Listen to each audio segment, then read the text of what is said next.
Capítulo 14. El sexto sentido.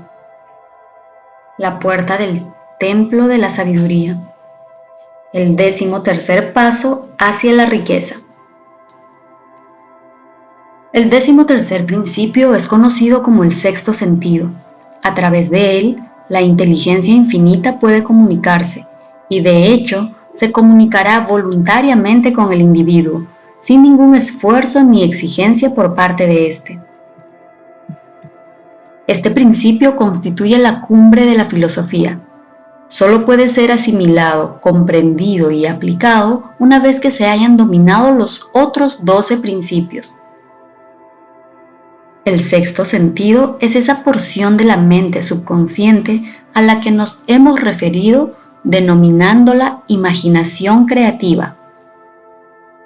También nos hemos referido a ella como aparato receptor, a través del cual las ideas, los planes y los pensamientos surgen en la mente.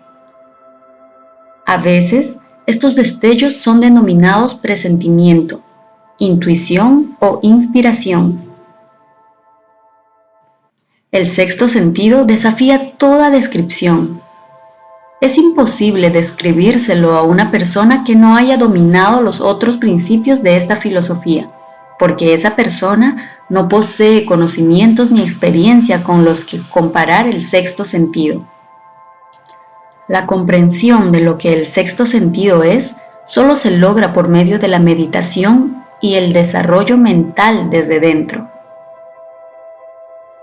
Después de que usted haya dominado los principios descritos en este libro, estará preparado para aceptar como verdad una afirmación que, de otro modo, le resultaría increíble.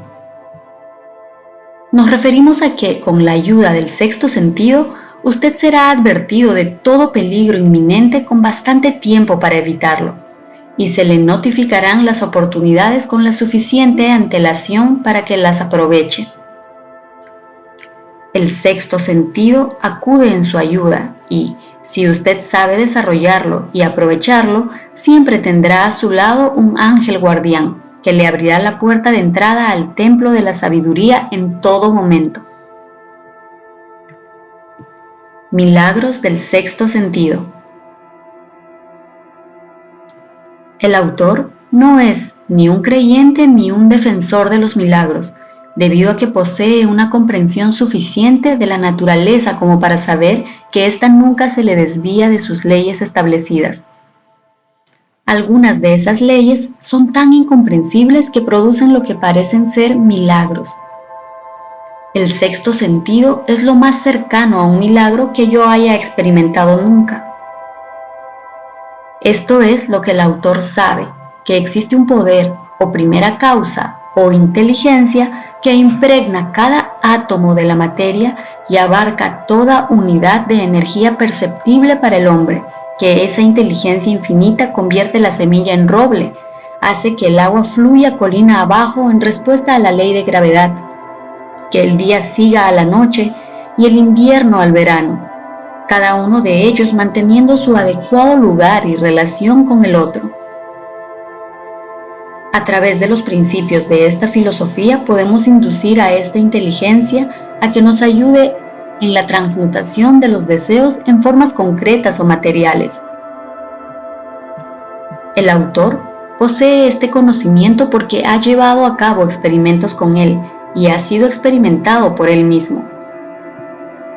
Paso a paso, a lo largo de los capítulos precedentes, se le ha conducido a usted hasta este último principio. Si ha dominado cada uno de los principios precedentes, ahora estará preparado para aceptar, sin escepticismo, las grandiosas afirmaciones que aquí se han hecho. Si no ha logrado dominar los otros principios, debe hacerlo antes de poder determinar definitivamente si las afirmaciones hechas en este capítulo son hechos o solo ficción. Cuando pasé por el periodo de adoración del héroe, me encontré intentando imitar a aquellos a quienes más admiraba. Es más, Descubrí que el elemento de la fe con el que me dotaba para imitar a mis ídolos me proporcionaba una gran capacidad para hacerlo con éxito. Permita que los grandes hombres le den forma a su vida. Nunca me he despojado por completo de este hábito de adorar a los héroes. Mi experiencia me ha enseñado que lo mejor que se puede hacer para ser en verdad grande es emular a los grandes en sentimientos y acciones, tanto como sea posible. Mucho antes de que hubiera escrito una sola línea para ser publicada o que me hubiera dedicado a pronunciar un discurso en público, adquirí el hábito de reconfigurar mi propio carácter tratando de imitar a los 9 hombres cuya vida y obra me parecieron más impresionantes. Esos 9 hombres fueron Emerson, Paine, Edison, Darwin, Lincoln, Burbank, Napoleón, Ford y Carnegie. Cada noche y durante un largo periodo de años sostenía una conferencia imaginaria con ese grupo al que yo denominaba mis consejeros invisibles. El procedimiento que seguía era el siguiente. Por la noche, poco antes de quedarme dormido, cerraba los ojos y en mi imaginación veía a este grupo de hombres sentados conmigo alrededor de mi mesa de conferencias. Allí no solo tenía la oportunidad de sentarme entre quienes yo consideraba como los más grandes, sino que, en realidad, dominaba el grupo y actuaba entre ellos como su presidente. Yo tenía un propósito concreto al permitir a mi imaginación asistir a esas reuniones nocturnas. Ese propósito consistía en reconstruir mi propio carácter de tal modo que representara un compendio de los caracteres de mis consejeros imaginarios. Al darme cuenta, como me sucedió a edad muy temprana, que debería superar el obstáculo de haber nacido en un medio ambiente de ignorancia y superstición, me asigné la deliberada tarea de renacer voluntariamente a través del método que acabo de describir. La formación del carácter mediante la autosugestión. Yo sabía desde luego que todos los hombres han llegado a ser lo que son gracias a sus pensamientos y a sus deseos dominantes. Sabía que todo deseo profundamente asentado le induce a uno a buscar una expresión exterior a través de la cual ese mismo deseo pueda transmutarse en una realidad.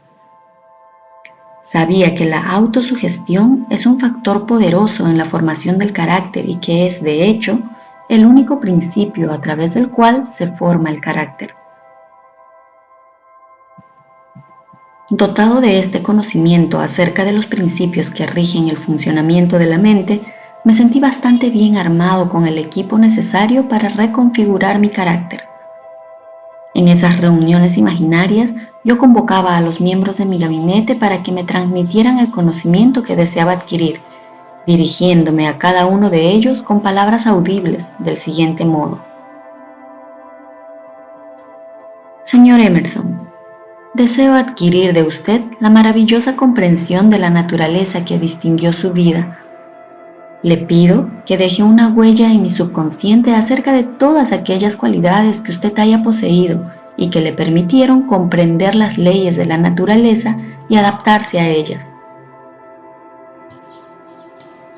Señor Burbank, le pido que me transmita el conocimiento que le permitió armonizar las leyes de la naturaleza y que le hizo arrancarle sus espinas al cactus para transformarlo en alimento comestible.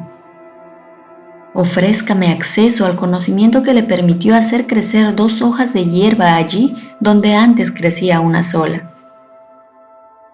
Napoleón, deseo adquirir de usted, por emulación, la maravillosa habilidad que poseyó para inspirar a los hombres y para despertar el mayor y más decidido espíritu de acción en ellos. También deseo adquirir el espíritu de una fe duradera que le permitió transformar la derrota en victoria y superar obstáculos cada vez más grandes. Señor Payne, deseo adquirir de usted la libertad del pensamiento y el valor y la claridad con los que expresar las convicciones que tanto le distinguieron a usted.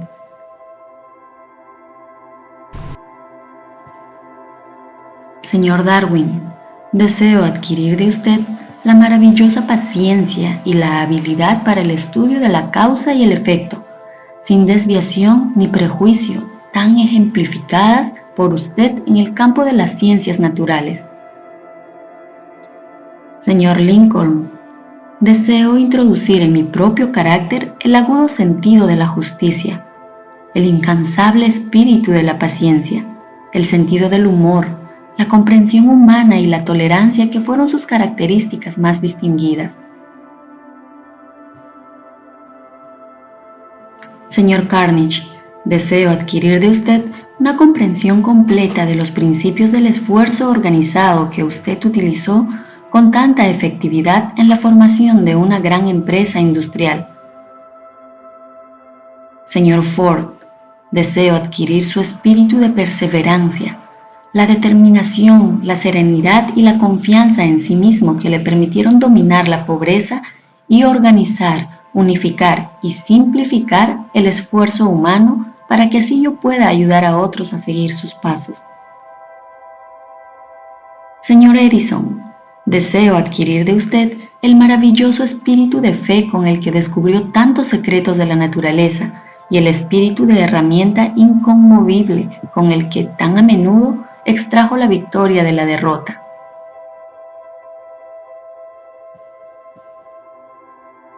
El asombroso poder de la imaginación. Mi método de dirigirme a los miembros de mi gabinete imaginario variaban de acuerdo con los rasgos de carácter que yo estaba más interesado en adquirir en aquellos momentos. Estudié todo lo que sabía de sus vidas y lo hice con minucioso cuidado. Después de algunos meses de haber empleado este procedimiento nocturno, me sentí asombrado al descubrir que estas figuras imaginarias se convertían en aparentemente reales. Cada uno de estos 9 hombres desarrolló características individuales que me sorprendían. Por ejemplo, Lincoln tenía la costumbre de llegar siempre tarde, para luego entrar de una forma solemne donde era esperado. Siempre llevaba una expresión de seriedad en el rostro. Raras veces le vi sonreír. Eso no era cierto en lo que se refería a los demás.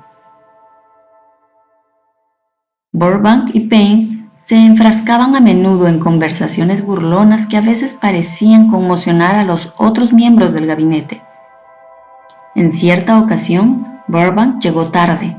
Al hacer su entrada, apareció lleno de entusiasmo y explicó que se había retrasado debido a un experimento que estaba realizando y con el que confiaba poder hacer crecer manzanas de cualquier clase de árbol. Payne se burló de él, recordándole que fue precisamente una manzana la que dio lugar a todos los problemas existentes entre el hombre y la mujer. Darwin intervino cordial y sugirió a Payne que se dedicara a vigilar a las serpientes pequeñas cuando acudiera al bosque en busca de manzanas, puesto que aquellas tenían la costumbre de desarrollarse hasta convertirse en serpientes grandes. Emerson observó: si no hay serpientes, no hay manzanas. A lo que Napoleón afirmó: sin manzanas no hay Estado. Estas reuniones se hicieron tan realistas que incluso llegué a temer sus consecuencias, y durante varios meses dejé de convocarlas con tanta frecuencia.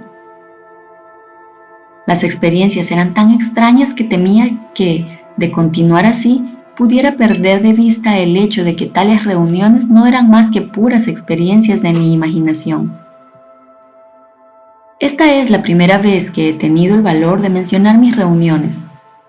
Desde entonces me he mantenido en silencio con respecto al tema porque sabía, a partir de mi propia actitud con respecto a estas cuestiones, que sería mal interpretado si describiera mi experiencia insólita. Me he visto obligado ahora a verterla en la página impresa porque me preocupa menos el qué dirán de lo que me sucedía en los años que han transcurrido desde entonces.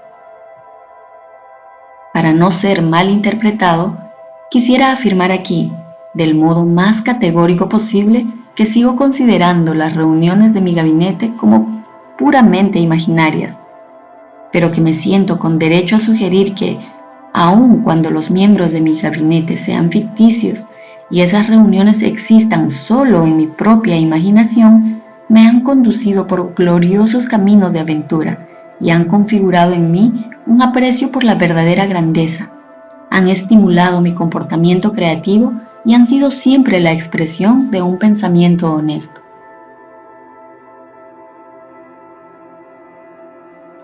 Tocando a la fuente de inspiración. En alguna parte de la estructura celular del cerebro se halla localizado un órgano que recibe las vibraciones del pensamiento habitualmente denominadas presentimientos. Por el momento, la ciencia no ha podido descubrir dónde se encuentra este órgano del sexto sentido, pero eso no es importante. Sigue existiendo el hecho de que los seres humanos reciben un conocimiento exacto a través de fuentes que son distintas a los sentidos físicos. En general, tal conocimiento se recibe cuando la mente se halla bajo la influencia de un estímulo extraordinario. Cualquier emergencia que despierte las emociones y haga que el corazón empiece a latir con mayor rapidez de lo normal puede poner el sexto sentido en acción. Y así sucede en general. Cualquiera que haya experimentado una situación muy próxima al accidente mientras conducía, sabe que, en tales ocasiones, el sexto sentido suele acudir al rescate y ayuda a evitar el accidente por décimas de segundo.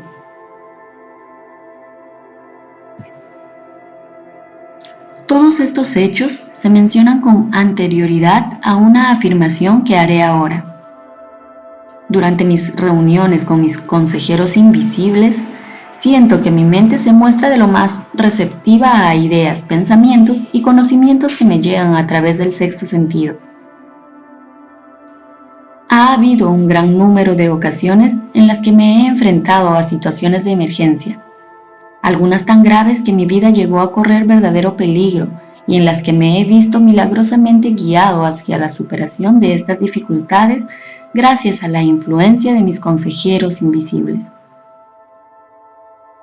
Mi propósito original al convocar estas reuniones con seres imaginarios fue el de impresionar mi propio subconsciente a través del principio de la autosugestión con ciertas características que yo deseaba adquirir. En años más recientes, mi experimentación ha adquirido una tendencia distinta. Ahora acudo a mis consejeros invisibles para consultarles cada problema difícil con el que debo enfrentarme, ya sea propio o de mis clientes. A menudo, los resultados han sido verdaderamente asombrosos, a pesar de que no dependo por completo de esa forma de consejos.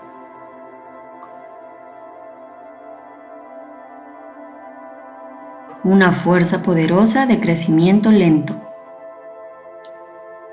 El sexto sentido no es algo que uno pueda quitarse y ponerse a voluntad. La habilidad para usar este gran poder va creciendo con lentitud mediante la aplicación de los otros principios expuestos en este libro. No importa quién sea usted, ni cuál pueda haber sido su propósito al leer esta obra. Lo cierto es que puede aprovecharse de ella sin llegar a comprender el principio descrito en este capítulo. Eso es cierto, sobre todo en el caso de que su propósito principal sea el de la acumulación del dinero o de otras cosas materiales. He incluido el capítulo sobre el sexto sentido porque este libro ha sido diseñado con el propósito de presentar una filosofía completa por la que los individuos pueden dirigirse para alcanzar aquello que le piden a la vida. El punto de partida de todo logro es el deseo. El punto final es esa rama del conocimiento que nos conduce a la comprensión de uno mismo, de los demás y de las leyes de la naturaleza. En definitiva, el reconocimiento y la comprensión de la felicidad. Esta clase de comprensión solo se alcanza de forma completa a través de la familiaridad y el uso del sexto sentido. Después de leer este capítulo, usted habrá observado que durante su lectura se sentía elevado a un nivel más alto de estimulación mental. Espléndido. Vuelva a leerlo dentro de un mes y observe cómo su mente alcanza un nivel de estimulación aún más elevado. Repita esta experiencia de vez en cuando, sin que le preocupe lo mucho o lo poco que aprenda en cada ocasión, y terminará por encontrarse en posición de un poder que le permitirá desembarazarse del desánimo, dominar el temor, superar la postergación y utilizar la imaginación con plena libertad. Entonces, percibirá el tacto de ese algo desconocido que ha sido el espíritu motivador de todo pensador, líder, artista, músico, escritor o estadista realmente grandes. Será el momento de transmutar sus deseos en su equivalente físico o financiero, y lo hará con la misma facilidad con la que antes se dejaba caer y se abandonaba ante la aparición de la primera señal de oposición.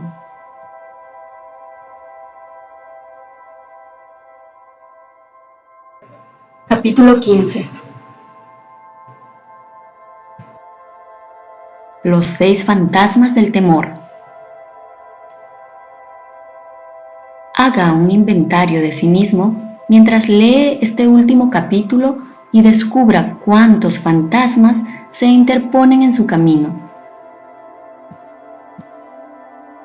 Antes de poder utilizar cualquier parte de esta filosofía con éxito, su mente tiene que estar preparada para recibirla. La preparación no resulta difícil. Empieza con el estudio, el análisis y la comprensión de los 3 enemigos que necesita eliminar de su mente: la indecisión, la duda y el temor. El sexto sentido nunca funcionará mientras estos 3 elementos negativos continúen en su mente, ya sea en su conjunto o por separado. Los elementos de este trío profano se hallan estrechamente relacionados. Allí donde haya uno de ellos, puede estar seguro de que los otros 2 también se encuentran cerca.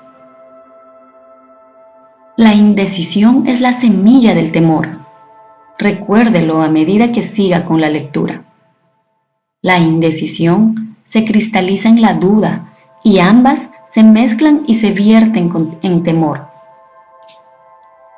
El proceso de mezcla suele ser lento. Esa es una de las razones por las que estos 3 enemigos son tan peligrosos. Germinan y crecen sin que su presencia sea detectada. El resto de este capítulo describe un fin que debe alcanzar antes de que pueda poner en práctica esta filosofía como un todo. También analiza una condición que ha reducido a gran número de personas a la pobreza y afirma una verdad que debe ser comprendida por todos aquellos que acumulan riquezas, ya se midan estas en términos de dinero o de un estado mental mucho más valioso que el dinero. El propósito de este capítulo consiste en enfocar nuestra atención sobre la causa y la cura de los 6 temores básicos. Antes de poder dominar a un enemigo, debemos conocer su nombre, sus hábitos y el lugar de residencia. A medida que lea, analice a sí mismo y determine cuál de los 6 temores básicos está con usted si es que tiene alguno.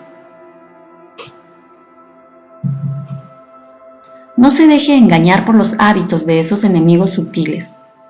A veces permanecen ocultos en el subconsciente. En él son difíciles de localizar y aún más difíciles de eliminar. Los 6 miedos básicos. Hay 6 miedos básicos que, en alguna combinación, todo ser humano sufre en una u otra ocasión. La mayoría de las personas podrían considerarse afortunadas si no sufriera de los 6. Nombrados en el orden en que suelen aparecer son: el temor a la pobreza, el temor a la crítica, el temor a la enfermedad, en el fondo de la mayor parte de nuestras preocupaciones. El temor a la pérdida del amor de alguien, el temor a la vejez, el temor a la muerte. Todos los demás temores son de menor importancia. Todos ellos pueden ser agrupados bajo estos 6 epígrafes. Los temores no son más que estados de la mente. Es posible controlar y dirigir los estados mentales. El hombre no puede crear nada que no haya concebido previamente en forma de un impulso de pensamiento. Tras haber hecho esta afirmación, hay que hacer otra de mayor importancia aún. Los impulsos de pensamiento del hombre comienzan a trasladarse de inmediato en su equivalente físico, sin importar si estos pensamientos son voluntarios o involuntarios. Los impulsos de pensamiento que son captados por simple casualidad, pensamientos emitidos por otras mentes, pueden determinar el destino financiero, empresarial, profesional o social con la misma seguridad que los impulsos de pensamiento que uno mismo crea con intención y diseño.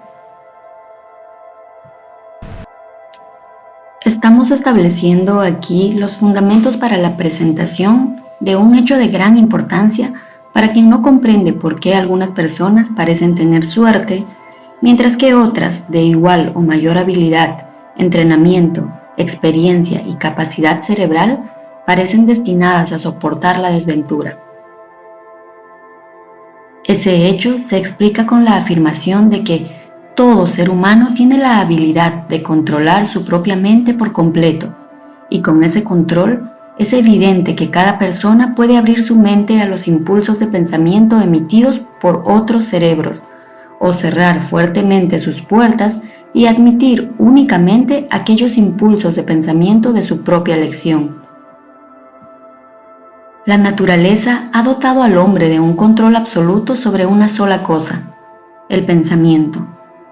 Esto, unido al hecho adicional de que todo lo que el hombre crea se inicia en la forma de un pensamiento, nos conduce muy cerca del principio mediante el cual podemos llegar a dominar el temor.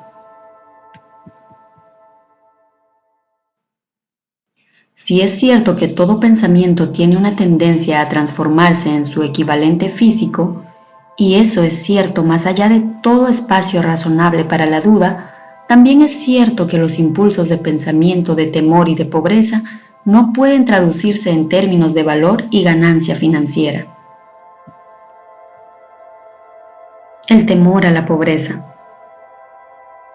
No puede existir acuerdo alguno entre la pobreza y la riqueza.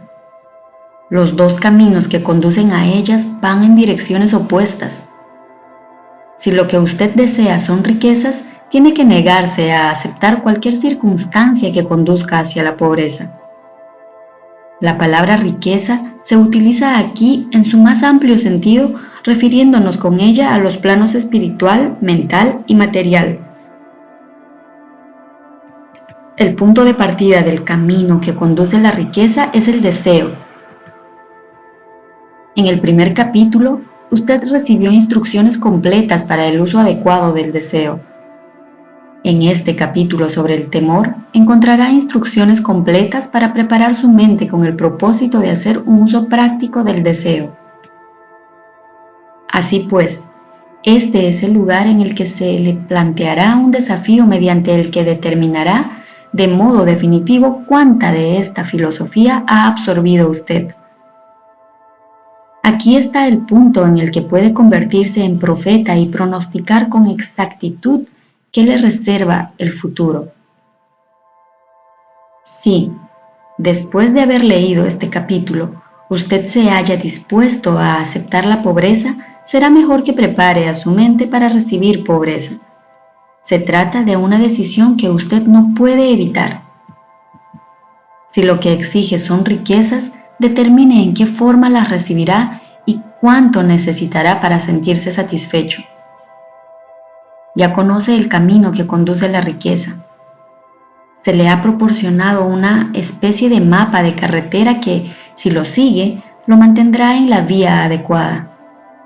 Si se descuida y no inicia el recorrido del camino, o si se detiene antes de haber llegado, no podrá echarle la culpa a nadie excepto a usted mismo.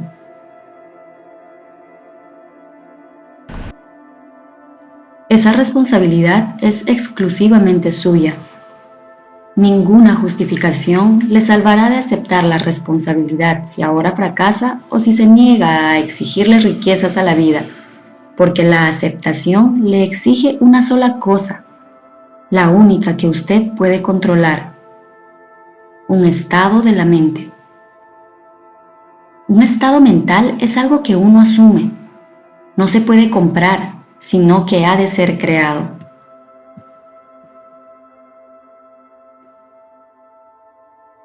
El temor más destructivo. El temor a la pobreza es un estado mental, nada más, pero es suficiente para destruir las posibilidades de alcanzar los logros deseados en cualquier empresa. Este temor paraliza la facultad de razonamiento, destruye la facultad de la imaginación, elimina la confianza en sí mismo, socava el entusiasmo, desanima la iniciativa, conduce a la incertidumbre de propósito, estimula la postergación, elimina el entusiasmo y convierte el autocontrol en una imposibilidad. Le arrebata a uno el encanto de la personalidad, destruye la posibilidad de pensar con exactitud, distrae la concentración del esfuerzo, domina la perseverancia, reduce la fuerza de voluntad a la nada, destruye la ambición, ensombrece la memoria e invita al fracaso en toda forma concebible. Mata el amor y asesina las emociones más exquisitas del corazón, desanima la amistad e invita al desastre en 100 formas diferentes, conduce al insomnio, la miseria y la infelicidad, y todo ello a pesar de la evidente verdad de que vivimos en un mundo de sobreabundancia de todo aquello que podamos desear, sin nada que se interponga entre nosotros y nuestros deseos, excepto la falta de un propósito definido y específico. El temor a la pobreza es, sin dudas, el más destructivo de los 6 temores básicos. Ha sido situado a la cabecera de la lista porque resulta el más difícil de dominar. El temor a la pobreza surge de la tendencia heredada del hombre a devorar a sus semejantes en el plano económico. Casi todos los animales inferiores se ven motivados por el instinto, pero su capacidad para pensar es limitada y en consecuencia se devoran físicamente los unos a los otros. El hombre, con su sentido superior de intuición y capacidad para pensar y razonar, no se come físicamente a su semejante. Obtiene mayor satisfacción cuando lo devora financieramente. El hombre es tan avaricioso que se ha necesitado aprobar toda clase de leyes concebibles para salvaguardarlo de sus semejantes.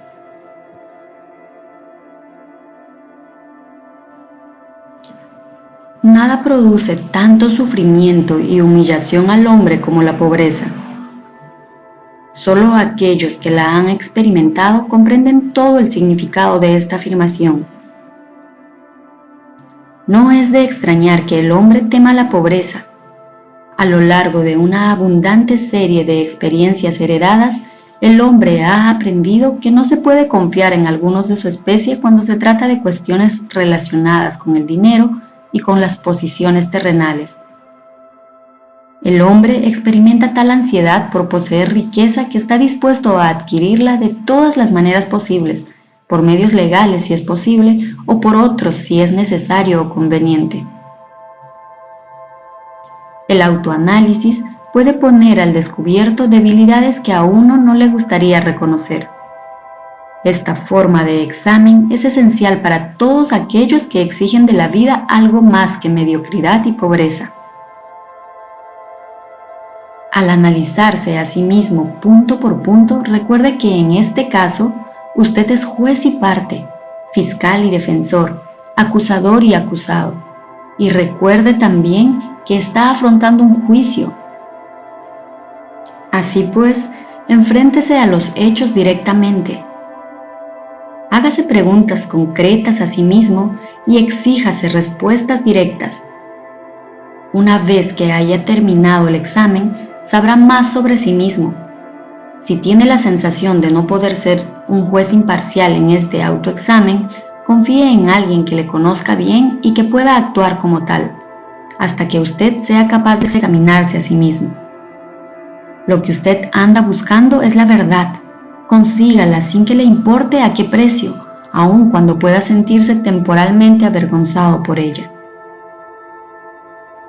Cuando se le pregunta a la gente qué es lo que más teme, la mayoría contesta: no temo a nada. La contestación es inexacta porque pocas personas se dan cuenta de que se encuentran atenazadas, obstaculizadas, fustigadas en lo espiritual y en lo físico por alguna forma de temor. La emoción del temor se halla tan sutil y profundamente enraizada que uno puede pasar por la vida sobrellevándola sin llegar a reconocer jamás su presencia. Solo un análisis valeroso pondrá al descubierto la presencia de este enemigo universal. Cuando usted inicie este análisis, busque a fondo en su carácter. A continuación, le ofrecemos una lista de los síntomas que debería buscar en sí mismo. Síntomas del temor a la pobreza. Indiferencia. Suele expresarse a través de una falta de ambición, de una predisposición a tolerar la pobreza, de una aceptación sin protestar de toda aquella compensación que la vida puede ofrecer, de una pereza mental y física, de una falta de iniciativa, imaginación, entusiasmo y control. Indecisión. El hábito de permitir que los demás piensen por uno, el de mantenerse al margen. Duda, expresada generalmente por medio de justificaciones y excusas diseñadas para encubrirse, rechazar con explicaciones o disculpar los propios errores, lo que a veces se expresa en forma de envidia hacia aquellos que han alcanzado el éxito o bien se los critica. Preocupación. Suele expresarse por el descubrimiento de faltas en los otros, una tendencia a gastar más de los ingresos propios, un descuido del aspecto personal, la burla y el fruncimiento de cejas, el descontrol en el uso de las bebidas alcohólicas y a veces en el uso de narcóticos, nerviosismo, falta de severidad y de autoconciencia. Precaución excesiva. La costumbre de mirar el lado negativo de toda circunstancia, de pensar y hablar de posible fracaso en lugar de concentrarse en los medios para alcanzar el éxito. Se conocen todos los caminos que conducen al desastre, pero nunca se buscan los planes precisos para evitarlo. Se espera el momento adecuado para empezar a poner en acción ideas y planes hasta que la espera se transforma en un hábito permanente. Se recuerda a aquellos que han fracasado y se olvida a los que han tenido éxito. Se ve el agujero del donut, pero no se ve el donut. Es el pesimismo que conduce a la indigestión, al estreñimiento, a la autointoxicación, a la mala respiración y a una mala disposición. Postergación. La costumbre de dejar para mañana aquello que se debería haber hecho el año anterior. Pasarse mucho tiempo buscando justificaciones y excusas para no realizar el trabajo. Este síntoma se halla estrechamente relacionado con el de la precaución excesiva, la duda y la preocupación. La negativa a aceptar la responsabilidad siempre que ésta se pueda evitar. La disposición de llegar a un acuerdo en lugar de levantarse y luchar a pie firme. el comprometerse con las dificultades en lugar de dominarlas y utilizarlas como peldaños para seguir subiendo, el intentar negociar con la vida por centavos en lugar de exigir prosperidad, opulencia, riquezas, satisfacción y felicidad. Planificar lo que se ha de hacer si y cuando se haya producido el fracaso, en lugar de quemar todos los puentes y hacer que la retirada sea imposible. La debilidad de la confianza en uno mismo y a menudo la total ausencia de la misma, así como de la definición de propósito, autocontrol, iniciativa, entusiasmo, ambición, frugalidad y una sana habilidad para el razonamiento. El esperar la pobreza en lugar de exigir la riqueza. El asociarse con aquellos que aceptan la pobreza y no buscar la compañía de quienes exigen y reciben la riqueza. El dinero habla. Algunos preguntarán, ¿por qué ha escrito un libro sobre el dinero? ¿Por qué medir las riquezas en dólares? Algunos pensarán que hay otras formas de riqueza mucho más deseables que el dinero, y tendrán razón. Sí hay riquezas que no pueden medirse en términos monetarios, pero millones de personas dirán, dame todo el dinero que necesito y yo me encargaré de encontrar aquello que deseo. La razón principal por la que he escrito este libro es porque millones de hombres y mujeres se encuentran paralizados por el temor a la pobreza. Lo que esa clase de temor es capaz de hacerle a uno fue muy bien descrito por Westbrook Pegler.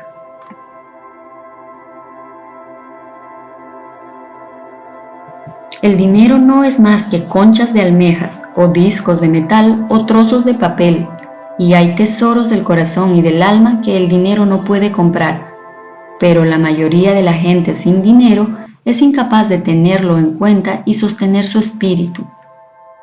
Cuando un hombre se encuentra en lo más bajo, está en la calle y es incapaz de conseguir trabajo, a su espíritu le sucede algo que se refleja en la caída de sus hombros, la forma de llevar el sombrero, su modo de caminar y su mirada. No puede escapar a una sensación de inferioridad con respecto a la gente que tiene un empleo seguro, aun cuando sepa que esas personas no son sus iguales en carácter, inteligencia o habilidad. Por su parte, los demás, incluso sus amigos, experimentan una sensación de superioridad y lo consideran una víctima, quizá de una manera inconsciente. Tal vez ese hombre pida prestado durante un tiempo, pero no el suficiente como para continuar con la vida a la que está acostumbrado, y tampoco podrá continuar pidiendo durante mucho tiempo. Pero pedir, aun cuando sea para vivir, es una experiencia deprimente, y al dinero así obtenido le falta el poder que el dinero ganado con su propio esfuerzo tiene. Evidentemente, nada de esto se aplica a los vagabundos y a los pordioseros, sino solo a los hombres con ambiciones normales y que se respetan a sí mismos. Las mujeres que se encuentran en la misma situación son algo diferentes. De algún modo, no las consideramos como personas marginadas. Raras veces viven en la miseria o piden por las calles, y cuando se encuentran entre la gente, no se las reconoce por las mismas señales que identifican a los hombres mendigos. Desde luego, no me refiero a las harapientas de la gran ciudad, que son la parte opuesta de los vagabundos masculinos confirmados. Me refiero a las mujeres bastante jóvenes, decentes y con inteligencia. Tiene que haber muchas mujeres así, pero su desesperación no resulta tan evidente. Quizá se suiciden. Cuando un hombre se encuentra sin dinero y desempleado, dispone de tiempo para lamentarse. Es posible que viaje muchos kilómetros para buscar un trabajo y descubra que el puesto ha sido ocupado ya, o que solo se trata de uno de esos puestos sin salario fijo, con solo una comisión sobre las ventas de algún cachivache inútil que nadie compraría, excepto por piedad. El hombre vuelve a encontrarse en la calle, sin un sitio al que ir, excepto a cualquier parte. Así que camina y camina. Contempla los escaparates de las tiendas, observa lujos que no son para él, se siente inferior y deja paso a otras personas que se detienen a mirar con un interés activo. Deambula por la estación y entra en la biblioteca para descansar los pies y calentarse un poco. Pero eso no es lo mismo que buscar un trabajo, de modo que no tarda en reanudar la marcha. Es posible que no lo sepa, pero su falta de objetivo le delatará aunque las líneas de su figura no lo hagan. Es posible que vaya bien vestido, con las ropas que le quedaron de cuando tenía un trabajo estable, pero esas ropas no sirven para ocultar su caída. Ve a miles de otras personas a su alrededor, todas ellas ocupadas con sus trabajos, y las envidia desde lo más profundo de su alma. Todas tienen su independencia, su autorrespeto y su orgullo, y él no puede convencerse a sí mismo de que también es un buen hombre, por mucho que reflexione y llegue a un veredicto favorable hora tras hora. Precisamente el dinero es lo que establece esta diferencia en él. Con un poco de dinero volvería a ser el mismo. El temor a la crítica. Nadie puede afirmar con exactitud cómo llegó el hombre a experimentar este temor, pero lo cierto es que lo experimenta y de una forma muy desarrollada.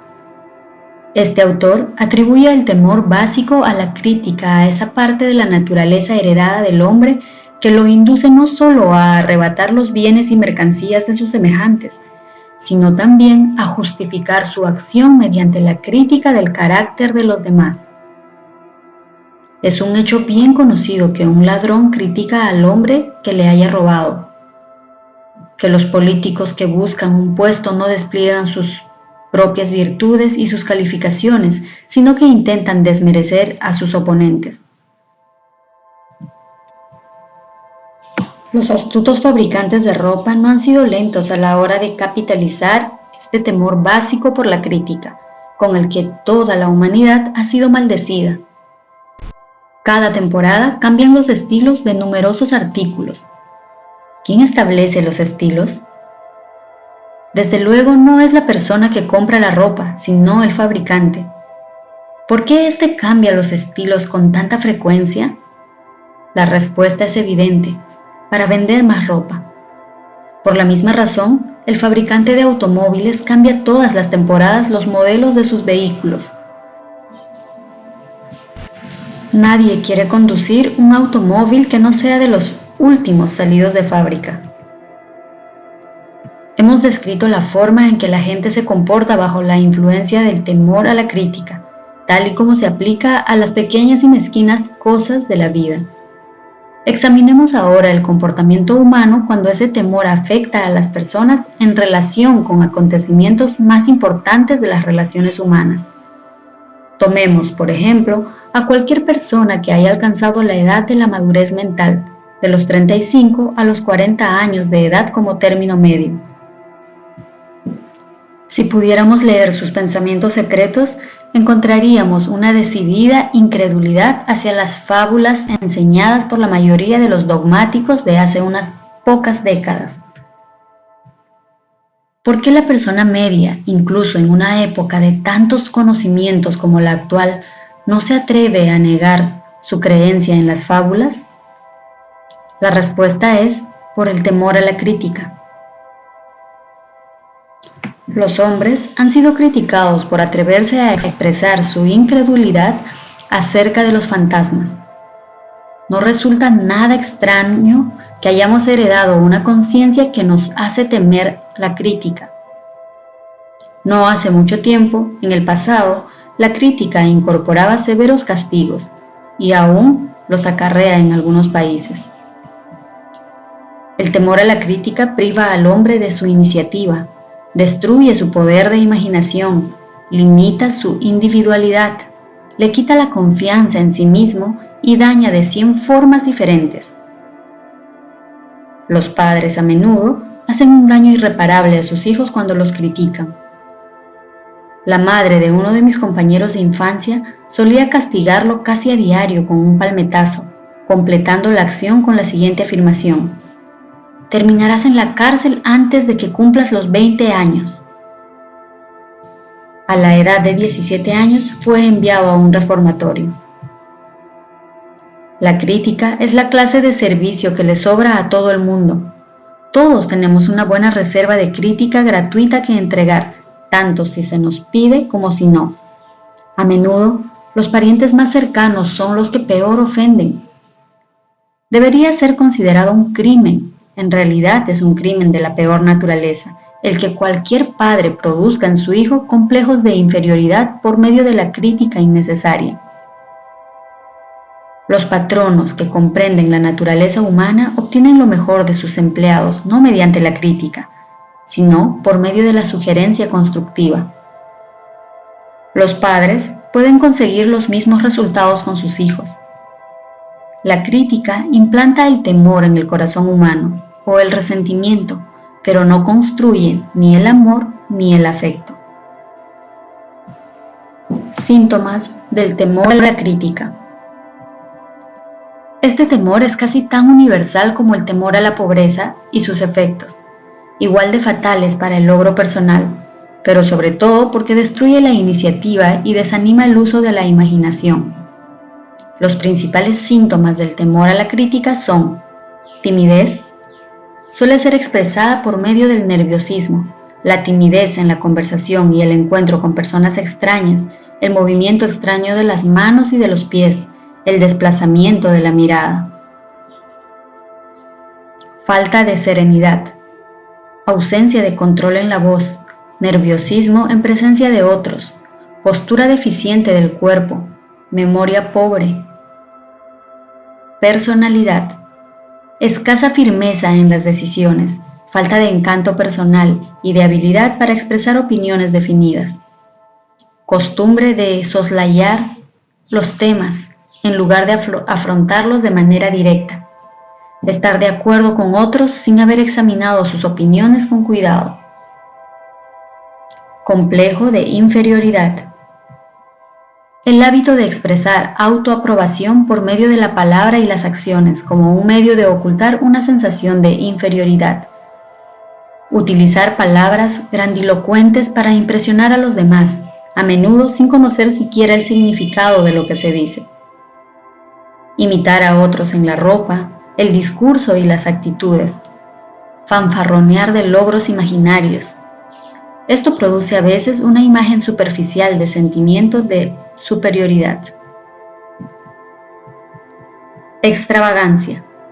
Costumbre de intentar mantenerse a la altura de los demás gastando mucho más de lo que se ingresa. Falta de iniciativa. Fracaso para aprovechar las oportunidades para el progreso propio. Temor a expresar opiniones. Falta de confianza en las propias ideas. Responder de forma evasiva a los superiores. Vacilar en la actitud y en el discurso. Engañar en las palabras y en los hechos. Falta de ambición. Pereza mental y física.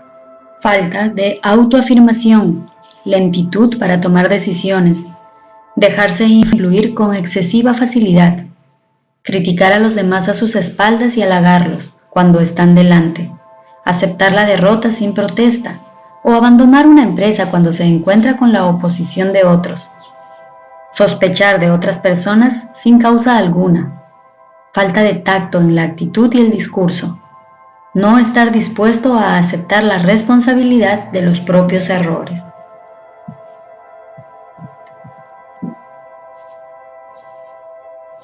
El temor a la enfermedad. Este temor tiene sus orígenes en la herencia, tanto física como social. Sus orígenes están estrechamente asociados con las causas del temor a la vejez y a la muerte, porque le conduce a uno al borde de mundos terribles de los que el hombre no sabe nada, pero acerca de los cuales se le han contado historias inquietantes. También existe la opinión generalizada de que ciertas personas poco éticas se han embarcado en el negocio de vender salud por el método de hacer temer a la enfermedad. El temor del hombre a la enfermedad procede de las terribles imágenes que se han implantado en su mente acerca de lo que puede suceder si la muerte le llega. También la teme por la carga económica que puede representar. Un destacado médico estimó que el 75% de los pacientes sufre de hipocondría, enfermedad imaginaria. Se ha demostrado del modo más convincente posible que el temor a la enfermedad, aun cuando no exista la menor causa, suele producir los síntomas físicos de la enfermedad temida. La mente humana es muy poderosa, construye o destruye. Los fabricantes de medicamentos han hecho enormes fortunas jugando con esa debilidad del temor a la enfermedad. Esta forma de imposición sobre una humanidad crédula llegó a ser tan predominante hace una década que la revista Collier's emprendió una campaña contra los peores ofensores en el negocio de los medicamentos patentados. A través de una serie de experimentos llevados a cabo hace algunos años, se demostró que la gente puede enfermar por sugestión. Nosotros llevamos a cabo este experimento haciendo que 3 conocidos visitaran a las víctimas, haciéndole a cada una de ellas la siguiente pregunta. ¿Qué te aflige? Pareces terriblemente enfermo. El primero en hacer la pregunta no solía provocar en la víctima más que una mueca de disgusto y un casual «Nada, estoy muy bien». El segundo solía encontrarse con la siguiente respuesta: «No lo sé con exactitud, pero me encuentro mal». La víctima admitía ante el tercero que se encontraba enferma. Si lo duda, intente hacer lo mismo con un conocido, pero no lleve el experimento demasiado lejos. Existe cierta secta religiosa cuyos miembros se vengan de sus enemigos mediante el método del embrujamiento. Dice que hechizan a la víctima. Hay pruebas abrumadoras de que la enfermedad suele comenzar en forma de un impulso de pensamiento negativo. Tal impulso puede pasar de una mente a otra, por sugestión, o ser creado por un individuo en su propia mente. Un hombre bendecido con mucha más sabiduría de lo que este incidente pudiera indicar, dijo en cierta ocasión: «Cuando alguien me pregunta cómo me siento, mi respuesta sería darle un puñetazo».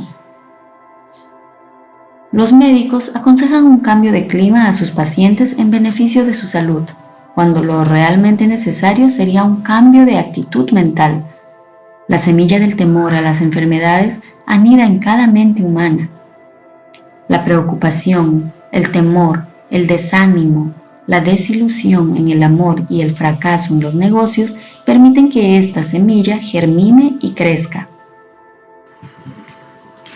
Las desilusiones en los negocios y el amor se encuentran a la cabeza de la lista de causas de temor a la enfermedad. Un hombre joven sufrió una desilusión amorosa que lo envió al hospital. Estuvo luchando durante meses entre la vida y la muerte. Se llamó a un especialista en psicoterapia. Este ordenó cambiar las enfermeras, dejando al paciente a cargo de una joven encantadora que, con el preacuerdo del médico, empezó a hacer el amor con el joven desde el primer día de su llegada al trabajo. Al cabo de 3 semanas, el paciente salió del hospital todavía sufriendo, pero de una enfermedad por completo diferente. Se había enamorado de nuevo. El remedio fue un hechizo, pero el paciente y la enfermera terminaron casándose más tarde.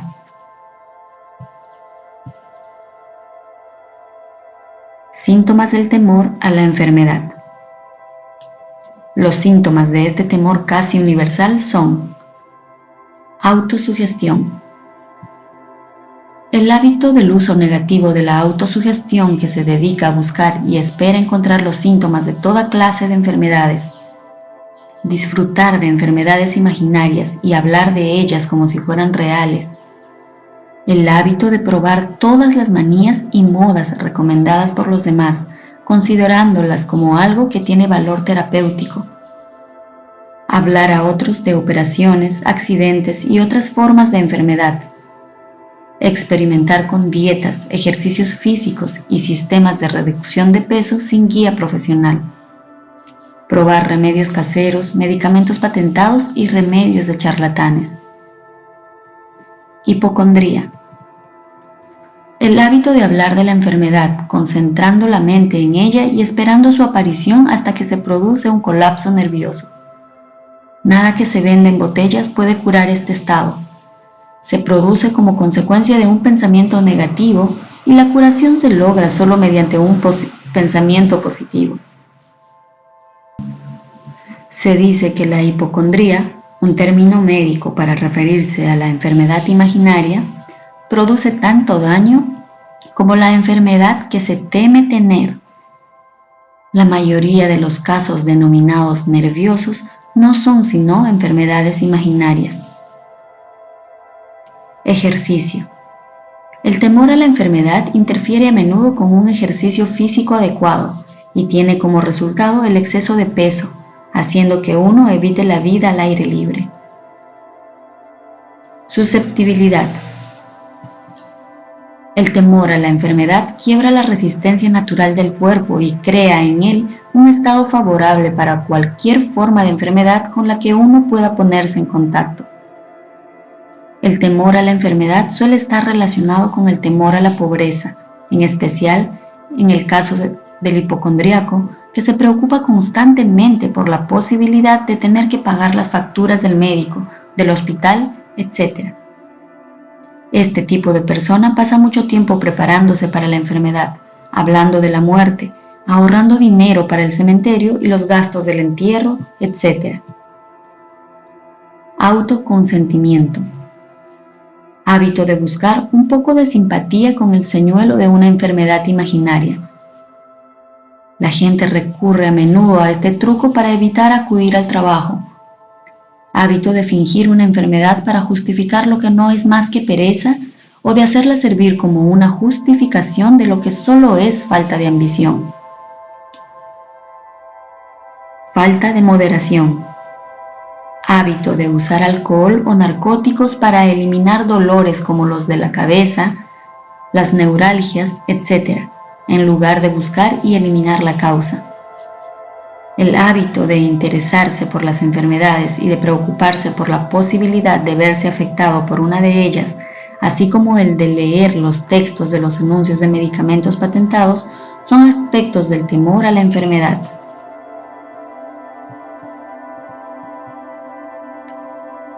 El temor a la pérdida del amor.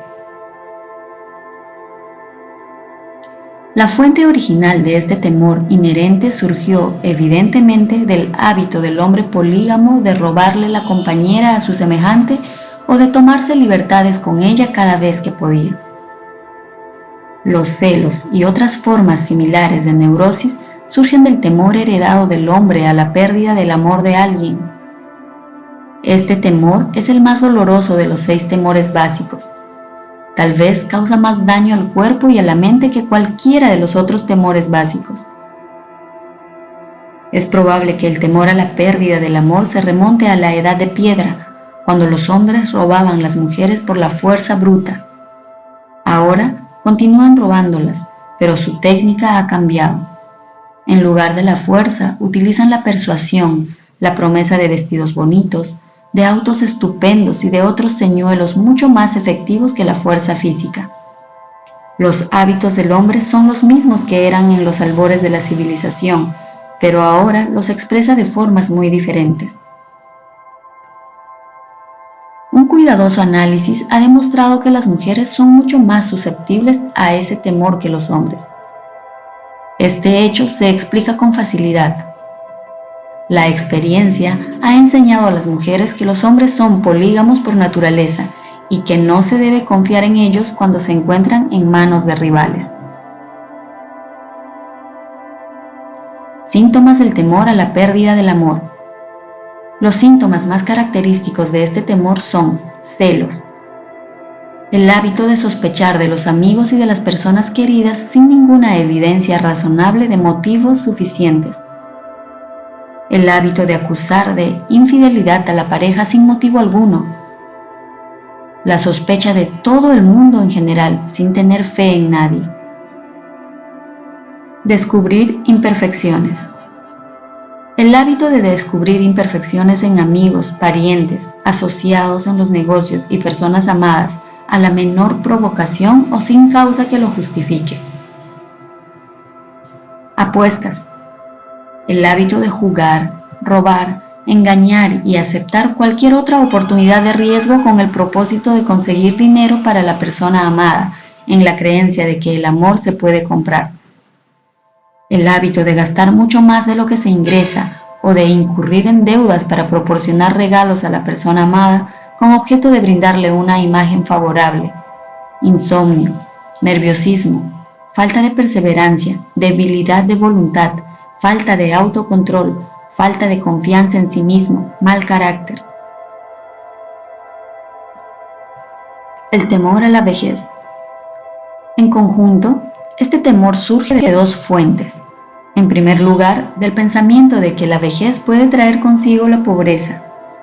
En segundo término, siendo esta la fuente más común, a partir de enseñanzas falsas y crueles del pasado que se han mezclado demasiado bien con fuego y azufre y otras ideas diseñadas con gran astucia para esclavizar al hombre a través del temor.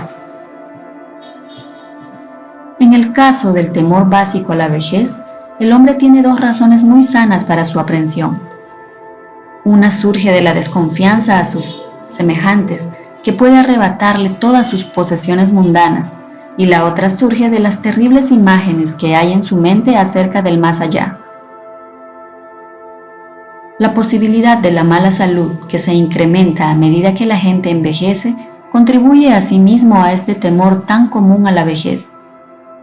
El erotismo también entra a formar parte del temor a la vejez, ya que a ningún hombre le agrada la idea de ver disminuida su atracción sexual.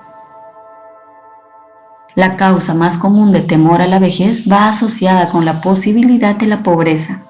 Asilo no es una palabra muy agradable. Produce un escalofrío en la mente de toda persona que afronta la posibilidad de tener que pasar los últimos años de su vida en una casa de beneficencia. Otra causa que contribuye al temor a la vejez es la posibilidad de perder la libertad y la independencia, ya que la vejez puede traer consigo la pérdida de libertad tanto física como económica.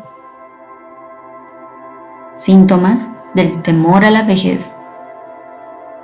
Los síntomas más comunes de este temor son la tendencia a reducir la actividad y a desarrollar un complejo de inferioridad en la edad de la madurez mental hacia los 40 años, con la falsa creencia de que uno se descuida a causa de la edad.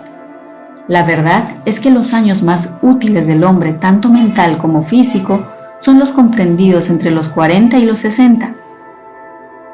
El hábito de hablar de uno mismo como pidiendo disculpas por ser viejo, solo porque se han alcanzado los 40 o 50 años, en lugar de darle la vuelta a esa regla y expresar gratitud por haber alcanzado la edad de la sabiduría y la comprensión.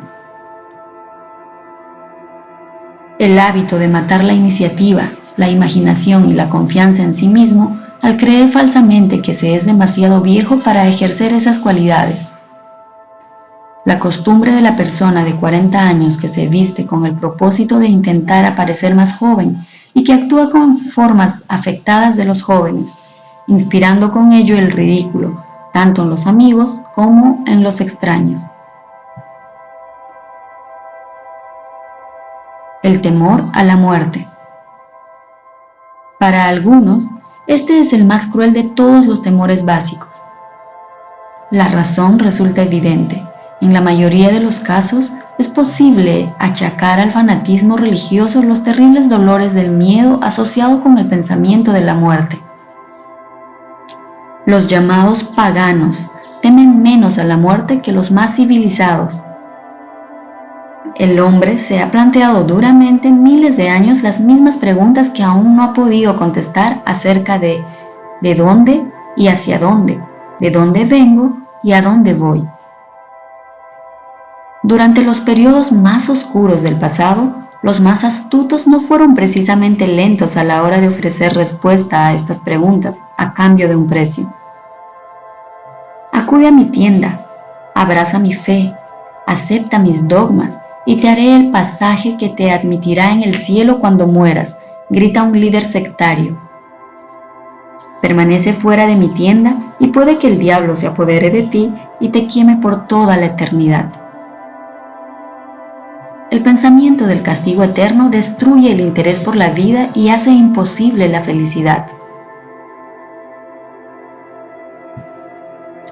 Aunque el líder religioso no sea capaz de proporcionar un salvoconducto hacia el cielo, ni la falta de él permita al desgraciado descender al infierno, la posibilidad de esto último parece tan terrible que el simple pensamiento se apodera de la imaginación de una forma tan realista que paraliza la razón e instala el temor a la muerte en nuestra mente. El temor a la muerte no es ahora tan común como lo fue en la época en que no existían grandes universidades. Los hombres de ciencia han derramado el foco de verdad sobre el mundo, y esa verdad está liberando rápidamente a los hombres de este terrible temor a la muerte. Aquellos que asisten a las universidades no se dejan impresionar ya fácilmente por el fuego y el azufre. Con la ayuda de la biología, la astronomía, la geología y otras ciencias afines, se han ido disipando los temores que se apoderaron de las mentes de los hombres en otras épocas más oscuras. El mundo entero está compuesto de solo dos cosas, energía y materia. En la física elemental aprendemos que ni la materia ni la energía, las únicas dos realidades conocidas por el hombre, pueden ser creadas ni destruidas. Tanto la materia como la energía pueden ser transformadas, pero ninguna de ellas destruida. Si la vida es alguna cosa, es energía. Si es imposible destruir la energía y la materia, resulta evidente que tampoco se puede destruir la vida. Esta, como cualquier otra forma de energía, puede pasar por distintos procesos de transición o de cambio, pero nunca se puede destruir. La muerte no es más que una transición. Si la muerte no es simple cambio o una transición, en tal caso, nada existe después de ella, excepto un largo y eterno sueño pacífico. Y el sueño no es algo a lo que haya que temer. Así pues, usted puede eliminar para siempre el temor a la muerte. Síntomas del temor a la muerte. Los síntomas generales de este temor son la costumbre de pensar en la muerte antes que en obtener lo máximo de la vida. Ello se debe en general a la falta de propósito o a la falta de una ocupación adecuada. Ese temor predomina más entre las personas de edad avanzada, pero a veces las personas más jóvenes son las víctimas del mismo. El mayor de todos los remedios contra el temor a la muerte es el ardiente deseo de alcanzar logros, apoyado por la realización de un servicio útil a los demás. Una persona ocupada en muy raras ocasiones dispone de tiempo para pensar en la muerte. La vida le parece demasiado excitante como para andar preocupándose por la muerte. A veces, el temor a la muerte se halla estrechamente asociado con el temor a la pobreza, cuando se piensa que la propia muerte puede dejar a los seres queridos en la pobreza. En otros casos, el temor a la muerte está causado por la enfermedad y por el consiguiente desmoronamiento de la resistencia física del cuerpo. Las causas más comunes del temor a la muerte son enfermedad, pobreza, falta de ocupación apropiada, desilusión amorosa, demencia, fanatismo religioso. La preocupación del viejo. La preocupación es un estado mental basado en el temor. Funciona con lentitud, pero es persistente, insidiosa y sutil. Paso a paso se abre camino hasta que paraliza la propia facultad de razonamiento, destruye la confianza en sí mismo y la iniciativa. La preocupación es una forma de temor sostenido, causado por la indecisión. En consecuencia, se trata de un estado mental que es posible controlar. Una mente desequilibrada es impotente. La indecisión hace que la mente sea desequilibrada. A la mayoría de los individuos le falta fuerza de voluntad para tomar decisiones con prontitud y para mantenerlas con una firmeza una vez la hayan tomado. No nos preocupamos por las condiciones cuando hemos tomado una decisión para seguir una determinada línea de acción. En cierta ocasión, entrevisté a un hombre que iba a ser electrocutado 2 horas más tarde. El condenado era el más tranquilo de las 8 personas que estaban con él en la celda de la muerte. Su tranquilidad me indujo a preguntarle cómo se sentía al saber que iba a pasar a la eternidad en tan breve espacio de tiempo. Me dirigió una sonrisa de confianza y contestó: «Me siento muy bien. Solo tienes que pensar, hermano, que todos mis problemas habrán terminado dentro de poco. Durante toda mi vida solo he tenido problemas. Siempre me ha resultado muy difícil conseguir alimento y ropa.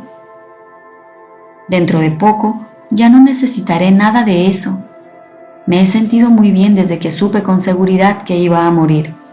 Entonces me preparé mentalmente para aceptar mi destino con buen espíritu». Al tiempo que hablaba, devoraba una cena de unas proporciones suficientes para 3 hombres, comiendo cada bocado de alimento que se le traía y, al parecer, disfrutándolo tanto como si no le esperara ningún desastre. La decisión daba una resignación a ese hombre ante su destino. La decisión también puede prevenir la aceptación de circunstancias no deseadas. A través de la indecisión, los 6 temores básicos se transforman en un estado de preocupación. Suprima para siempre el temor a la muerte tomando la decisión de aceptarla como un acontecimiento inevitable. Elimine el temor a la pobreza adoptando la decisión de conseguir todas aquellas riquezas que pueda acumular sin preocupación. Aplaste el cuello del temor a la crítica decidiendo no preocuparse por lo que la gente piense, haga o diga. Elimine el temor a la vejez tomando la decisión de aceptarla no como un obstáculo, sino como una gran bendición que lleva consigo la sabiduría, el autocontrol y la comprensión que no se conocen en la juventud. Libérese del temor a la enfermedad adoptando la decisión de olvidarse de los síntomas. Domine el temor a la pérdida del amor decidiendo salir adelante sin amor, si eso llegara a ser necesario. Mate la costumbre de la preocupación en todas sus formas, tomando la decisión general de que no hay nada en la vida por lo que valga la pena preocuparse. Con esta decisión alcanzará serenidad, paz mental y claridad de pensamiento, todo lo cual le producirá felicidad. Un hombre cuya mente está llena de temor no solo destruye sus propias posibilidades de acción inteligente, sino que transmite estas vibraciones destructivas a las mentes de todos aquellos que entran en contacto con él y con eso también destruyen sus posibilidades. Incluso un perro o un caballo sabe cuándo le falta valor a su amo. Es más, un perro o un caballo captará las vibraciones de temor que su amo emite y se comportará de acuerdo con ellas.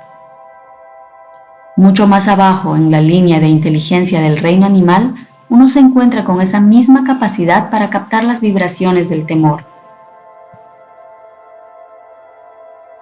El desastre del pensamiento destructivo. Las vibraciones del temor pasan de una mente a otra con la misma rapidez y seguridad con que el sonido de la voz humana pasa de la emisora de radio al receptor. La persona que expresa los pensamientos negativos o los destructivos mediante las palabras puede estar casi segura de experimentar los resultados de esas mismas palabras en forma de golpes en retorno destructivos. La emisión de impulsos de pensamiento destructivo también produce por sí sola, sin ayuda de las palabras, una reacción de golpes en retorno que se pone de manifiesto en muchas formas. En primer lugar, y quizás esto sea lo más importante a recordar, la persona que emite pensamientos de naturaleza destructiva tiene que sufrir un grave daño como consecuencia del desmoronamiento de la facultad de la imaginación creativa. En segundo término, la presencia de cualquier emoción destructiva en la mente desarrolla una personalidad negativa que repele a los demás y que, a menudo, los convierte en antagonistas. La tercera fuente de daño para la persona que tiene pensamientos negativos o que los emite radica en el hecho significativo de que esos impulsos de pensamiento no solo son nocivos para los demás, sino que impregnan el subconsciente de la misma persona que los emite y terminan por llegar a formar parte de su propio carácter. Su misión en la vida es, presumiblemente, alcanzar el éxito. Para conseguirlo, debe encontrar la paz mental, adquirir los materiales necesarios para la vida y, por encima de todo, alcanzar la felicidad. Todas estas evidencias de éxito empiezan en forma de impulsos de pensamiento. Usted puede controlar su propia mente. Dispone usted del poder para alimentarla con aquellos impulsos de pensamiento que prefiera. Con este privilegio también va la responsabilidad de utilizarlos de forma constructiva. Usted es el dueño de su propio destino terrenal, con la misma certeza y de la misma forma que tiene el poder para controlar sus propios pensamientos. Usted es capaz de influir, dirigir y controlar su propio ambiente, haciendo que su vida sea aquello que usted desea, o bien puede descuidar el ejercicio de ese privilegio que es exclusivamente suyo, para que su vida se encuentre sometida y, por lo tanto, a merced de las circunstancias que le arrojarán de un lado a otro como si fuera una tabla a merced de las olas del océano.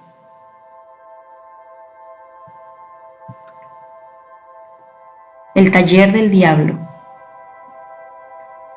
Además de los 6 temores básicos, hay otro mal del que la gente suele sufrir.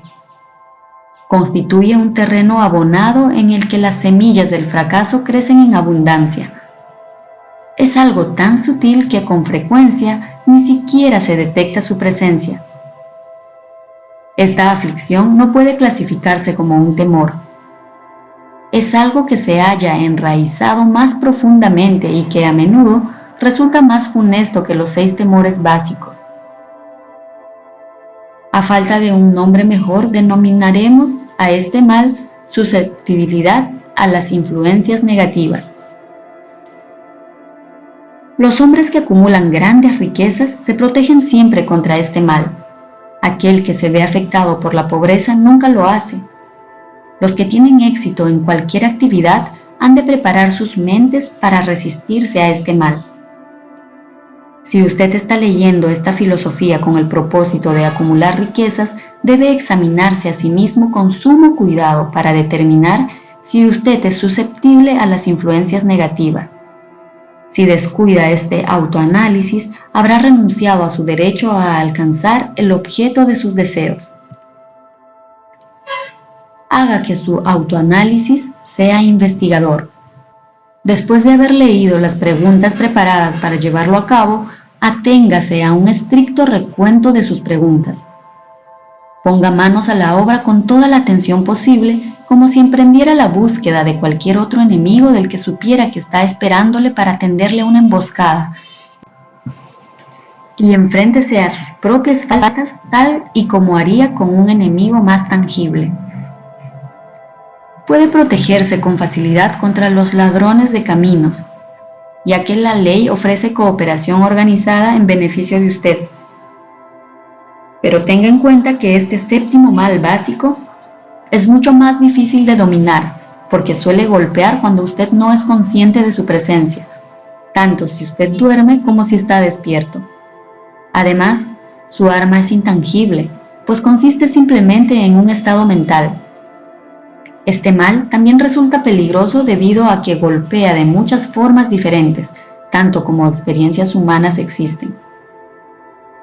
En ocasiones entra en la mente a través de palabras bien intencionadas pronunciadas por un pariente cercano. Otras veces le perturba a uno desde dentro, por medio de la propia actitud mental. siempre es tan mortal como un veneno, aun cuando no pueda matar con la misma rapidez. ¿Cómo protegerse de las influencias negativas? Para protegerse a sí mismo contra las influencias negativas, tanto si son de su propia producción como si son el resultado de las actividades de ciertas personas negativas que le rodean, debe reconocer que usted tiene un poder de voluntad y utilizarlo constantemente hasta que logre construir un muro de inmunidad en su propia mente contra esas influencias negativas. Reconozca el hecho de que usted, al igual que todo ser humano, es por naturaleza perezoso, indiferente y susceptible a todas las sugerencias que armonicen con sus debilidades. Reconozca que usted es, por naturaleza, susceptible a todos y cada uno de los 6 temores básicos e instituya en su actitud hábitos que le permitan contrarrestar todos esos temores. Reconozca que las influencias negativas actúan a menudo sobre usted a través de su propia mente subconsciente y que, en consecuencia, resultan difíciles de detectar, por lo que debe mantener la mente cerrada contra todas aquellas personas que lo depriman o lo desaniman de cualquier forma. Limpie su armario de medicamentos, arroje todos los frascos con píldoras y deje de ser indulgente con los resfriados, los dolores y las enfermedades imaginarias. Busque deliberadamente la compañía de personas que influyan para que piense y actúe por sí mismo. No espere problemas, ya que estos tienen tendencia a no desilusionarle. Sin duda, la debilidad más común de todos los seres humanos es la costumbre de abrir sus mentes a la influencia negativa de otras personas. Esta debilidad es tanto más nociva en cuanto que la mayoría de la gente no se da cuenta de que han sido maldecidos con ella, y muchos de aquellos que la reconocen descuidan el mal o se niegan a corregirlo hasta que se convierte en una parte incontrolable de sus hábitos cotidianos. Para ayudar a quienes desean verse a sí mismos tal y como son en realidad, se ha preparado la siguiente lista de preguntas. Léalas y exprese sus respuestas en voz alta, de tal modo que pueda oír su propia voz. Eso le facilitará el ser honesto consigo mismo. Cuestionario para el autoanálisis. ¿Suele quejarse de sentirse mal? En tal caso, ¿cuál es la causa? ¿Encuentra defectos en las otras personas a la menor provocación? ¿Comete con frecuencia errores en su trabajo? De ser así, ¿por qué? ¿Se muestra usted sarcástico y ofensivo en su conversación? ¿Evita deliberadamente la asociación con cualquier persona? Y si lo hace, ¿cuál es la causa? ¿Sufre con frecuencia de indigestión? En tal caso, ¿cuál es la causa? ¿Le parece que su vida es inútil y que no tiene esperanza de futuro? ¿Le gusta el trabajo que hace? Si no es así, ¿por qué? ¿Suele compadecerse de sí mismo? En tal caso, ¿por qué? ¿Siente envidia de aquellos que sobresalen por encima de usted? ¿A qué dedica la mayor parte de su tiempo? ¿A pensar en el éxito o a pensar en el fracaso? A medida que los años transcurren, ¿aumenta la confianza en sí mismo o la pierde? ¿Aprende algo valioso de los errores que comete? ¿Permite que algún pariente o conocido le preocupe? En tal caso, ¿por qué? Se encuentra a veces en las nubes y en otras ocasiones en las profundidades del abatimiento.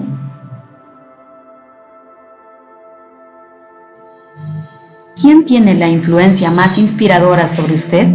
¿Cuál es la causa? ¿Tolera las influencias negativas o descorazonadoras que podría evitar? ¿Es descuidado con su aspecto personal? En tal caso, ¿cuándo y por qué? ¿Ha aprendido a ahogar sus problemas estando demasiado ocupado como para que estos le perturben? ¿Se consideraría a sí mismo un débil falto de voluntad si permitiera que los demás pensasen por usted? ¿Descuida la limpieza interna de sí mismo hasta que la autointoxicación le convierte en una persona de mal carácter e irritable? ¿Cuántas perturbaciones previsibles le molestan y por qué las tolera? ¿Recurre al licor, a los narcóticos o los cigarrillos para tranquilizar sus nervios? En tal caso, ¿por qué no intenta utilizar la fuerza de voluntad en su lugar? ¿Hay alguien que le fastidie? En tal caso, ¿por qué razón? ¿Tiene un gran propósito definido? ¿Cuál es y qué planes tiene para alcanzarlo?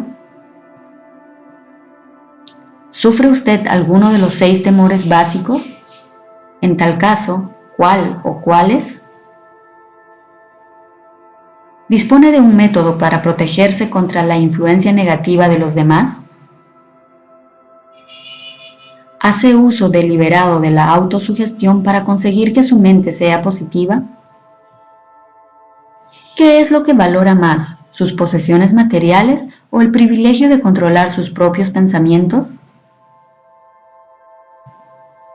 ¿Se ve influido con facilidad por los demás, aún en contra de su propio juicio? ¿Ha añadido el día de hoy algo de valor a su reserva de conocimientos o a su estado mental? ¿Afronta directamente las circunstancias que le hacen desgraciado o evita la responsabilidad?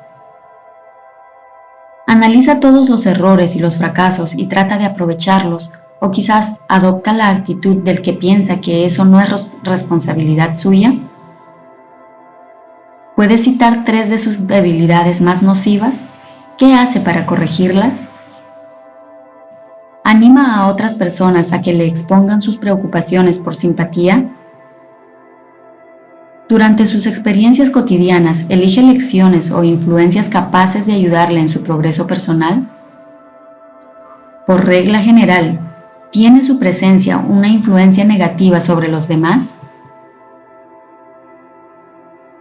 ¿Qué hábitos de las demás personas son los que más le molestan? ¿Se forma sus propias opiniones o se deja influir por otras personas? ¿Ha aprendido a crear un estado mental con el que protegerse contra todas las influencias descorazonadoras? ¿La ocupación a la que se dedica le inspira fe y esperanza? ¿Es usted consciente de tener fuerzas espirituales de un poder suficiente como para permitir mantener la mente libre de toda forma del temor? ¿Le ayuda su religión a mantener una mentalidad positiva? ¿Cree que es su deber compartir las preocupaciones de los demás? En tal caso, ¿por qué? Si usted cree que los pájaros de un mismo género vuelan juntos, ¿qué ha aprendido de sí mismo mediante el estudio de aquellos amigos a los que atrae? ¿Qué conexión, si hay alguna, ve usted entre la gente con la que se asocia más estrechamente y cualquier infelicidad que pueda experimentar?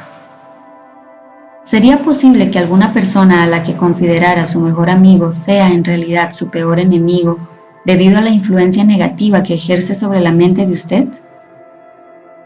¿Según qué reglas juzga quién es valioso para usted y quién es nocivo?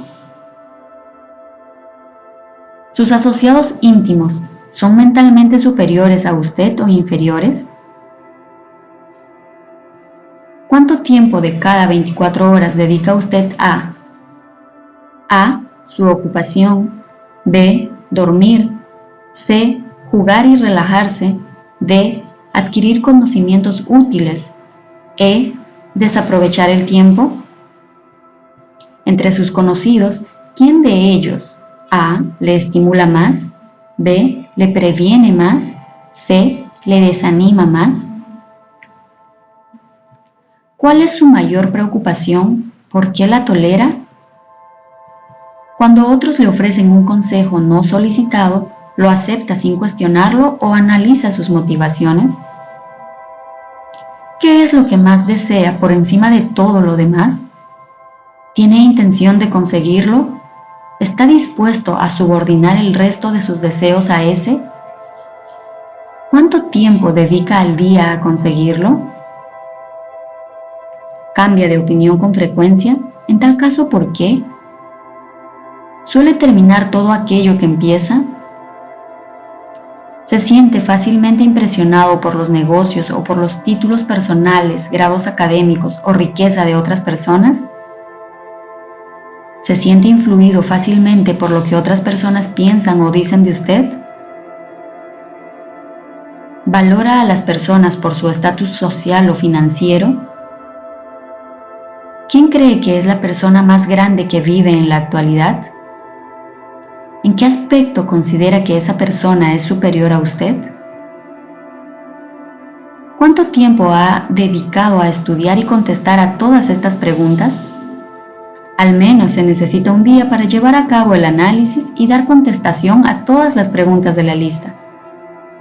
Si ha contestado a todas estas preguntas con sinceridad, sabe más acerca de sí mismo que la mayoría de las personas. Estudie las preguntas con sumo cuidado, vuelva a revisarlas una vez a la semana durante varios meses y asómbrese ante la cantidad de conocimiento adicional de gran valor que habrá adquirido sobre sí mismo por el simple método de contestar con honradez a esas preguntas. Si no se siente seguro en lo que se refiere a las respuestas a algunas preguntas, busque el consejo de quienes lo conozcan bien, en especial de aquellos que no tienen motivo alguno para halagarlo, y véase a sí mismo a través de sus ojos. La experiencia le resultará asombrosa. La única cosa sobre la que usted tiene control absoluto. Usted dispone de un control absoluto sobre una única cosa, sus pensamientos. Se trata del hecho más significativo e inspirador de todos los conocidos por el hombre. Refleja la naturaleza divina del hombre. Esta prerrogativa divina es el único medio de que usted dispone para controlar su destino. Si no logra controlar su mente, puede estar seguro de que no logrará controlar nada más. Si tiene que ser descuidado en lo que se refiere a sus posesiones, deje que sea en relación con las cosas materiales. Su mente es su posesión espiritual. Protéjala y utilícela con todo el cuidado al que tendrá derecho la realeza divina. Para ese propósito se le dio la fuerza de voluntad. Por desgracia, no existe protección legal contra aquellos que, ya sea a propósito o por ignorancia, envenenan las mentes de los demás mediante la sugestión negativa. Esta forma de destrucción debería ser punible y con duros castigos legales, porque puede destruir, como sucede a menudo, las oportunidades de la persona para adquirir cosas materiales que están protegidas por la ley. Hombres con mentes negativas trataron de convencer a Thomas Edison de que no podría construir una máquina que registrara y reprodujera la voz humana, porque, dijeron, nunca antes nadie ha producido una máquina igual. Edison no les creyó. Sabía que la mente era capaz de producir cualquier cosa que la propia mente pudiera concebir y creer, y ese conocimiento fue lo que elevó al gran Edison por encima del rebaño común. Hombres con mentes negativas le dijeron a F. W. Woolworth que se arruinaría si trataba de dirigir una tienda sobre la base de ventas de artículos a 5 y 10 centavos. Woolworth se negó a creerles. Sabía que podía hacer cualquier cosa dentro de lo razonable si apoyaba sus planes con la fe. Ejerció su derecho a descartar de su mente las sugerencias negativas de los demás y acumuló una fortuna de más de $100 millones. Personas incrédulas se burlaron cuando Henry Ford probó su primer automóvil, toscamente fabricado en las calles de Detroit. Algunos afirmaron que aquel artefacto jamás sería práctico. Otros dijeron que nadie pagaría un céntimo por aquel cacharro. Ford replicó: «Llenaré la tierra con vehículos que dependerán del motor», y lo hizo. En beneficio de aquellos que buscan grandes riquezas, recordemos que prácticamente la única diferencia existente entre Henry Ford y una gran mayoría de trabajadores es la siguiente. Ford tenía una mente y la controlaba. Los demás tienen mentes que ni siquiera intentan controlar. El control mental es el resultado de la autodisciplina y el hábito. O usted controla su mente o ésta le controla a usted. No hay compromisos ni términos medios. El método más práctico de todos para controlar la propia mente es el hábito de mantenerla ocupada con un propósito definido, apoyado por un plan concreto. Estudie todo aquello que se sepa sobre cualquier hombre que haya alcanzado un éxito notable y observará que ese hombre tiene control sobre su propia mente, que ejercita ese control y que lo dirige hacia la obtención de objetivos definidos.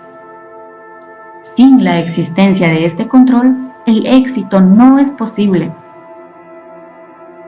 55 coartadas famosas del viejo sí. Las personas que no alcanzan el éxito tienen un rasgo característico común. Conocen todas las razones que explican el fracaso y disponen de lo que consideran que son toda clase de justificaciones o coartadas para explicar su propia falta de logros. Algunas de esas coartadas son inteligentes y unas pocas de ellas se hallan incluso confirmadas por los hechos, pero no se pueden utilizar excusas para no tener dinero.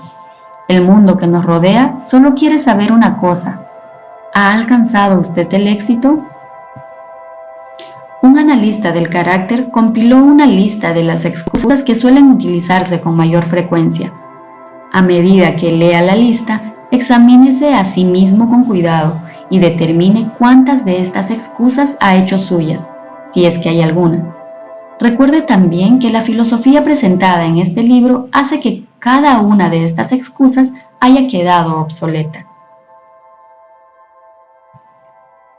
Si no tuviera una esposa y una familia, si tuviera suficiente empuje, si tuviera dinero, si tuviera una buena educación, si pudiera conseguir un trabajo, si gozara de buena salud, si dispusiera del tiempo, si los tiempos fueran mejores, si otras personas me comprendieran, si las condiciones que me rodean fueran diferentes, si pudiera volver a vivir mi vida, si no tuviera miedo de lo que ellos dicen, si me hubieran dado una oportunidad, si ahora tuviera una oportunidad, si otras personas no lo hubieran conseguido por mí, si no sucediera nada que me detuviera, si fuera más joven, si pudiera hacer lo que quisiera, si hubiera nacido rico, si pudiera conocer a la gente adecuada,